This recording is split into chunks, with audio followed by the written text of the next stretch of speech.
MBBS കടലാസ് അവർ റദ്ദ് ചെയ്യണം. കാരണം ഇത് നാളെ വേറെ ഒരുപാട് ആൾക്കാർക്ക് പാഠമാവണം. പല പല ഇതും വരുന്നുണ്ട്. ഇപ്പൊ തുണി ഒരു സ്ത്രീന്റെ വയറ്റിൽ വെച്ചു പറഞ്ഞു ഇല്ലേ, അപ്പൊ അത് അനാസ്ഥയല്ലേ?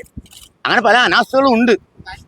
വിനോദിനി എന്ന ഒരു കുട്ടി ആ സഹോദരനുമായി കളിച്ചുകൊണ്ടിരിക്കുമ്പോൾ വീണ് മുറിവ് പറ്റി ചിറ്റൂര് താലൂക്ക് ആശുപത്രിയിൽ പോയപ്പോൾ പാലക്കാട് ജില്ലാ ആശുപത്രിക്ക് റെഫർ ചെയ്തു. അവിടെ വന്നപ്പോ അവരൊരു മാവും പുരട്ടി വിട്ടു. കയ്യിലെ ഈ പൊട്ടിയ എല്ല് അത് തുറച്ചു നിൽക്കുന്നു എന്നാണ് പറയണത്. അതുപോലും കാണാൻ കഴിയാത്ത ഡോക്ടർമാര് MBBS ഏത് രീതിയിൽ അവർ പഠിച്ചു, എങ്ങനെ അവർക്ക് സർട്ടിഫിക്കറ്റ് കിട്ടി എന്ന് തന്നെ വളരെ ഞെട്ടലോടുകൂടി കാണുന്നു.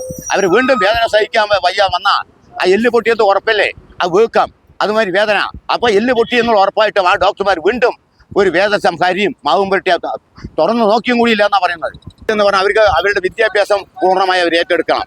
1 കോടി രൂപ നഷ്ടപരിഹാരം കൊടുക്കണം. അവർക്ക് ഒരു വീട് വെച്ച് കൊടുക്കണം.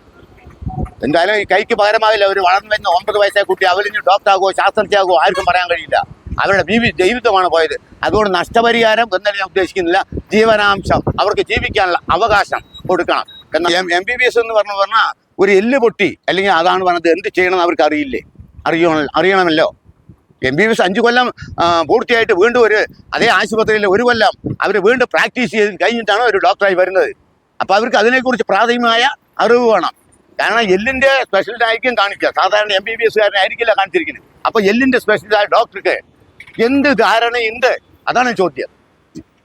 എന്താണെന്നുള്ള അറിയില്ല. പക്ഷെ അങ്ങനെയുള്ള ഡോക്ടർമാർ അവർക്കൊരു പാഠവും കൂടി ആകണം. ഈ പൈസ കൊടുക്കുകയാണെങ്കിൽ അവരുടെ നിന്നും കൂടി പകുതി പൈസ പിടിക്കണം എന്നാണ് എൻ്റെ ഒരു കാഴ്ചപ്പാട്. ഡോക്ടർമാരുടെ നിന്ന് പകുതി പിടിക്കണം, സർക്കാരും കൊടുക്കണം.